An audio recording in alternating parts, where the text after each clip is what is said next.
The 25th of April, 2026, Tampa, Florida. A quiet, residential street, sealed off. Flashlights cutting through darkness. Officers moving, weapons drawn. A man stands inside a house, alone. No shirt, no shoes. Just a white towel wrapped around his waist. He doesn't run. He doesn't speak. He walks out slowly, hands visible, eyes forward. And in that moment, no one watching knew. They were looking at the center of a case that had already begun days earlier. 3 days before that standoff, a question was typed into a screen. Not about school, not about work, not about life. A question about death. What happens if a human is put in a black garbage bag and thrown in a dumpster? The response came back, warning that it was dangerous. 3 days later, 2 doctoral students disappeared. No goodbye, no warning, no trace, at first. And what investigators would uncover next was not just a crime scene, it was a timeline, a sequence, a trail of decisions, recorded in real time. But here's the part that still unsettles people. That question was asked before anyone reported them missing. So the real question becomes, when did this actually begin? Because by the time anyone realized something was wrong, it was already over. Before the searches, before the evidence, before the headlines, there were 2 lives moving forward. 2 people who had done everything right. Zamil Limon, 27 years old, a doctoral student studying geography, environmental science, and policy. The kind of work that looks beyond today into the future. Climate, land, human impact. Friends described him as focused, quiet, disciplined. Someone who didn't waste time. Because for him, being here mattered. Nahida Bristy, also 27, a PhD candidate in chemical engineering. Her academic path had already taken her far. From Bangladesh to one of the most competitive research environments in the United States. Her university back home described her as talented, promising. Words that appear often until a moment like this forces people to truly mean them. They were not passing through life casually. They were building something. Careers, stability, a future their families could be proud of. And, like many graduate students, they shared space, an apartment, routine, schedules that revolved around research, deadlines, and long nights. There was nothing about that living arrangement that suggested danger, nothing that stood out. Until April 16th.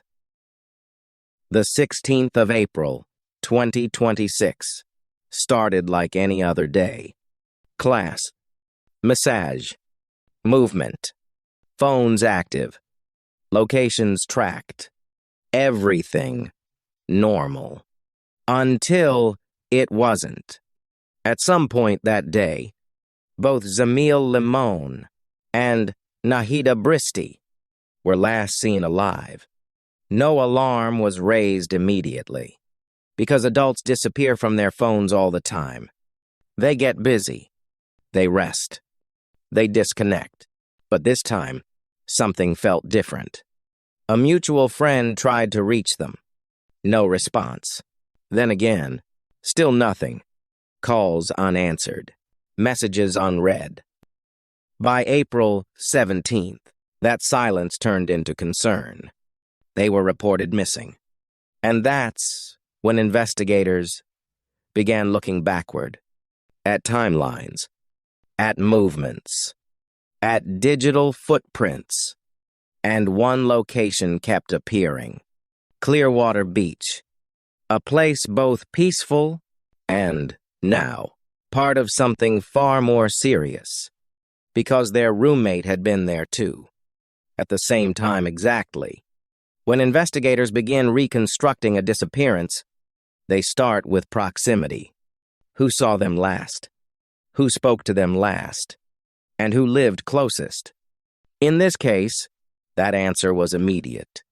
A roommate, Hisham Abugharbieh, 26 years old. He had once been a student at the same university, attended between 2021 and 2023. But by April 2026, he was no longer enrolled, still living in the same space, still part of the same environment. At first glance, there was nothing extraordinary about him. No headline, no urgency. Just another person sharing rent, sharing walls, sharing routine. Until investigators started asking questions. Interviews began. Simple at first. When was the last time you saw them? His answer was calm. He said he had driven them to Clearwater Beach, that they were both alive when he dropped them off. It sounded plausible, until it didn't. Because phone data told a more complicated story. Locations overlapping, timelines tightening, and small inconsistencies starting to surface. When asked again, his explanation shifted. Not dramatically, not enough to trigger immediate alarm, but just enough to create doubt. And in investigations like this, doubt is where everything begins. There was someone else in the apartment. A third roommate. Someone who hadn't disappeared. Someone who stayed. Someone who saw something but didn't realize what it meant at the time. They described the night of April 16th as quiet. No arguments. No noise. Nothing that would suggest violence. Until later. Very late. When movement began. They saw Hisham carrying boxes. Large ones. Cardboard. Heavy enough to require effort. He moved them from his room to the apartment's dumpster. One trip, then another, and another. At the time, it didn't feel important. People throw things away all the time. Old clothes, storage, unwanted items, spring cleaning, in the middle of the night. Unusual, but not alarming. Until investigators asked a different question. Not what was thrown away, but when. Because those trips to the dumpster happened within hours of the last confirmed sighting of 2 missing people. And suddenly, ordinary actions didn't feel ordinary anymore. As detectives widened their scope, they began looking into Hisham's past. Not for conclusions, just for patterns. There had been prior arrests, battery, burglary, both classified as misdemeanors. There were also domestic violence petitions, filed by a family member. One granted, one denied. Individually, none of these confirmed anything. But together, they began forming a profile, not of guilt, but of volatility. A family member later told investigators he had struggled with anger, that he could become violent. Still, none of that explained what investigators were about to find. The apartment became a focal point. Search teams moved carefully, room by room, looking for anything out of place. At first, it looked clean, too clean, surfaces wiped, smells masked, cleaning products present, Lysol, Febreze, items that would later be traced to a late-night delivery. But the cleaning hadn't removed everything. Because under certain conditions, some things remain. Invisible at first glance, but undeniable once revealed. And when investigators looked closer, they began to see shapes, patterns, something that didn't belong, not yet fully understood, but enough to confirm one thing. Whatever it is, happened in that apartment. It didn't happen somewhere else. And while detectives were processing what they could see, they were about to uncover something else. Something that didn't come from the apartment. Something that had been recorded days earlier. A digital trail, one that began with a question. Long before the apartment was searched, before the dumpsters were opened, before the bridge, there was already a record, not written in ink, not spoken out loud, but stored in a device. A series of questions, time-stamped, sequenced, and impossible to ignore once seen together. The 13th of April, 2026. 3 days before anyone was reported missing, a message appears. What happens if a human is put in a black garbage bag and thrown in a dumpster? The response, cautious, warning that it was dangerous. But the conversation continues. Another message. How would they find out? 2 questions. Simple on the surface. But placed where they are in time, they begin to change meaning. Because these were not asked after a crime. They were asked before anything had been reported, which raises a different kind of question. Not what happened, but what was already being considered. As investigators continued reviewing digital activity, more entries appeared, each one small on its own, but together forming a sequence. April 15th. Can a VIN number on a car be changed? Can I keep a gun at home without a license? April 17th. Early morning hours. Are cars checked at Hillsborough River State Park? April 19th. Will my neighbors hear my gun? Has someone survived a sniper bullet to the head? Then April 23rd. What does missing endangered adult mean? At this point, the case had already been made public. Search efforts were underway. And still, the questions continued. But here's what investigators noticed. These weren't random. They followed a progression. Curiosity, possibility, execution, aftermath. A sequence that mirrored something else entirely. When detectives align digital data with real-world movement, they look for overlap. Moments where intention meets action. April 16th. The last day the victims were seen alive. Later that night, a delivery arrives. Not food supplies, trash bags, cleaning products, items that don't stand out individually, but take on meaning in context. And shortly after that, movement begins. A search about the park was made. Later, phone data places him on a bridge. The same bridge that would later become part of the investigation. Then again, hours later, the same location. Exact positioning, not passing through, stopping. And this is where the digital world and the physical world stop being separate. They begin to match, step by step, time by time. Back at the apartment complex, the compactor is examined. What seemed like routine disposal is no longer routine. Inside, investigators find items. A wallet, clothing, blood present, items connected to one of the missing individuals. And suddenly, the late-night trips to the dumpster take on a different meaning. At this point, investigators are no longer asking if something happened. They are asking how much had already been planned. because there is something that doesn't fully align. The searches suggest preparation, but the execution shows gaps, using personal accounts, leaving traceable purchases, returning to the same location. It's not precise. It's not hidden perfectly.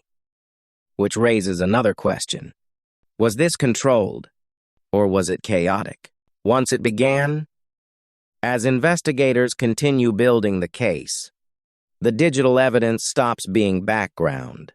It becomes central, a record of thought, a window into decision-making, before, during, and after.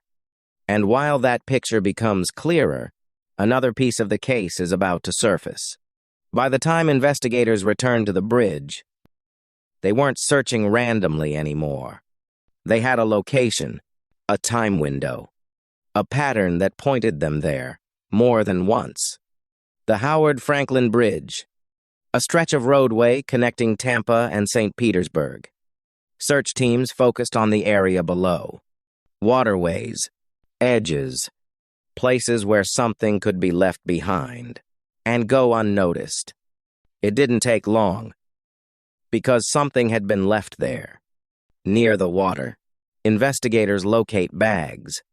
Heavy duty, dark, out of place. They open one, then another, and in that moment, the case changes. Inside those bags were human remains. The condition made immediate identification difficult, but evidence began to align quickly. Clothing fragments, personal indicators, and eventually, confirmation.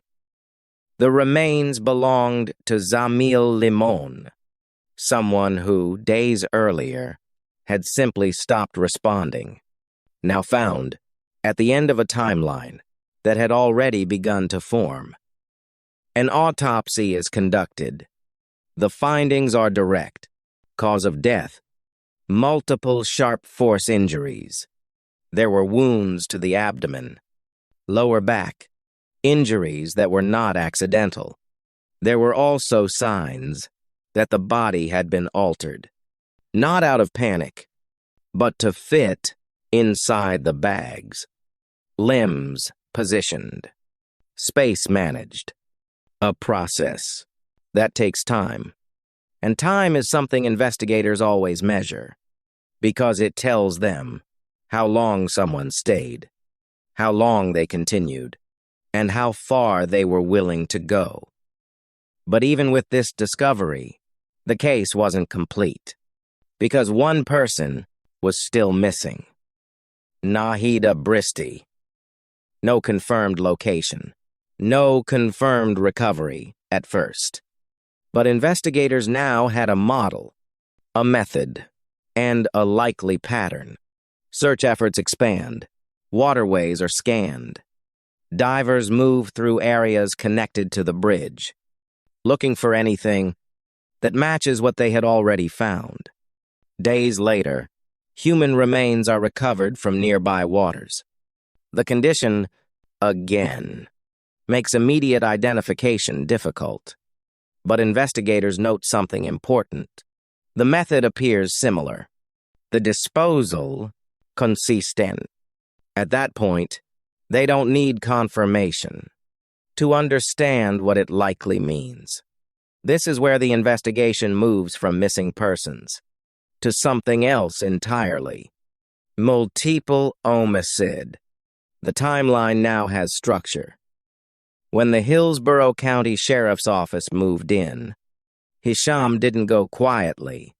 He barricaded himself. For hours, the community held its breath.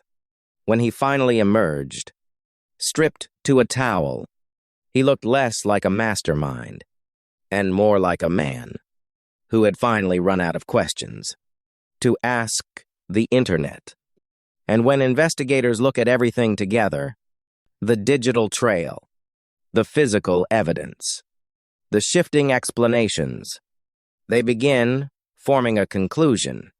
2 counts of first-degree murder, premeditated, with a weapon, additional charges, tampering with evidence, false imprisonment, unlawfully moving a body, failure to report a death, battery. He is taken into custody, held without bond. The case moves forward, but one part of it remains unchanged, because even with charges filed, even with evidence presented, there is still something missing. A reason, a motive, and without it, the story doesn't fully close. The 28th of April, 2026. A courtroom in Tampa. The room is quiet. But not empty, because even in silence, there is presence. Families, observers, officials, and at the center of it, a man now facing charges that will define the rest of his life. Hisham Abugharbieh stands before the court, no longer in a house, no longer behind a closed door, but in full view. Thousands of miles away, in Bangladesh, two families wait, not for updates, but for understanding. They had sent their children abroad for education, for opportunity, for a future that extended beyond borders. Now, they are left with something else. Question, grief, and distance that cannot be closed. And yet, one part remains incomplete. There is no confirmed motive, no clear explanation for why two lives were taken. Was it conflict? Was it control? Was it something that escalated in a moment, or something considered long before? The evidence suggests preparation. But preparation, for what reason, remains unanswered. 3 days before they disappeared, a question was asked. What happens if a human is put in a black garbage bag and thrown in a dumpster? Then, another. How would they find out? In the end, they did find out, but not in time. This case leaves behind more than evidence. It leaves a record of thought, a sequence of searches that moved from possibility to action to aftermath. And it raised a difficult question, not just about one person, but about the space between thought and action. When does a question become intent? When does curiosity become planning? And if those moments are recorded, but not acted on, what happens next? The legal process continues. Evidence will be tested. Arguments will be made. And somewhere within that process, a clearer picture may emerge. Or it may not.